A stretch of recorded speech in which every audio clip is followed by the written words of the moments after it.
नेतृत्वाच्या मुद्द्यावर राष्ट्रवादीच्या विलीनीकरणाचं घोडं अडलंय का अशी चर्चा आता सुरू झाली आहे। संयुक्त राष्ट्रवादीचं नेतृत्व कुणाकडे असेल यावरून पेच कायम आहे अशी माहिती सूत्रांकडून मिळते।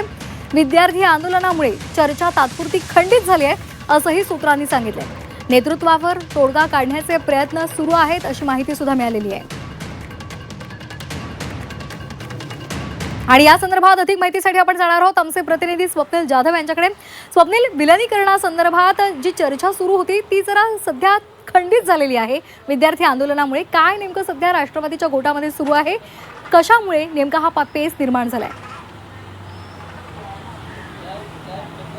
नक्कीच संसदीय अधिवेशनापूर्वी कुठेतरी राष्ट्रवादी विलीनीकरणासंदर्भात मुख्य माहिती समोर येईल असं वाटत होतं, मात्र एकूणच देशभरात चाललेल्या तरुणांच्या आंदोलनामुळे ही चर्चा कुठेतरी आता खंडित झाल्याचं पाहायला मिळते। तसं दोन्ही बाजूकडून या ठिकाणी डिनाय सुद्धा केलं जातं आहे। मात्र एकूणच जर पाहिलं तर दोन्ही राष्ट्रवादी एकत्र येण्यासंदर्भात अंतर्गत चर्चा जी सुरू आहे, दोन्ही गटामध्ये अंतर्गत चर्चा सुरू असल्याची माहिती समोर येते। दरम्यान यामध्ये नक्की संयुक्त राष्ट्रवादीचं नेतृत्व कोणी करायचं या मुद्द्यावरती बऱ्याच जणांचं एकमत होत नाही अशा प्रकारे चित्र या ठिकाणी पाहायला मिळतं। तसंच NDAमध्ये सहभागी होण्यासाठी संयुक्त राष्ट्रवादी म्हणून संयुक्त व्हावं लागेल, अशा प्रकारे सहभागी व्हावं लागेल किंवा पाठिंबा द्यावे लागेल अशा प्रकारे सुद्धा भाजपची अट होती। त्यामुळे या सर्व मुद्द्यांवरती चर्चा सध्या सुरू असल्याची माहिती आहे। मात्र एकूणच पुढील 1 ते 2 महिन्यामध्ये पुन्हा एकदा चर्चा सुरू होऊन याबद्दलची माहिती समोर येईल असं एकंदरीत दबक्या आवाजात चर्चा सुरू आहे याबद्दल असं सांगितलं सुद्धा जातं आहे। मात्र संयुक्त राष्ट्रवादीचं नेतृत्व हे नक्की कुणी करावं यामध्ये अनेक गट सुद्धा पाहायला मिळते। यामध्ये 2 ते 3 गट आहेत, 2 ते 3 नावं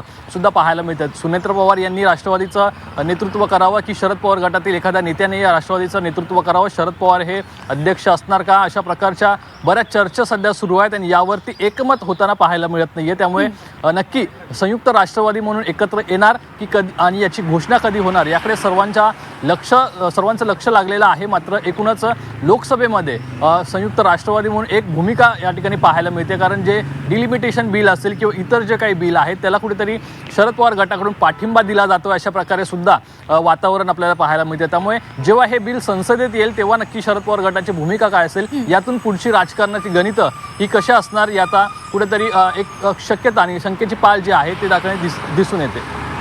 अगदी त्यामुळे विलीनीकरणासंदर्भात जे मुद्दे आहेत ज्याच्यामुळे खरं तर हे संपूर्ण प्रकरण थांबलेलं आहे ते एकमत होणार का आणि या पुढच्या आगामी काळात काय राजकीय पडसाद याचे पाहायला मिळतात हे पाहणं सुद्धा महत्त्वाचं आहे। धन्यवाद स्वप्नील दिलेल्या माहितीसाठी।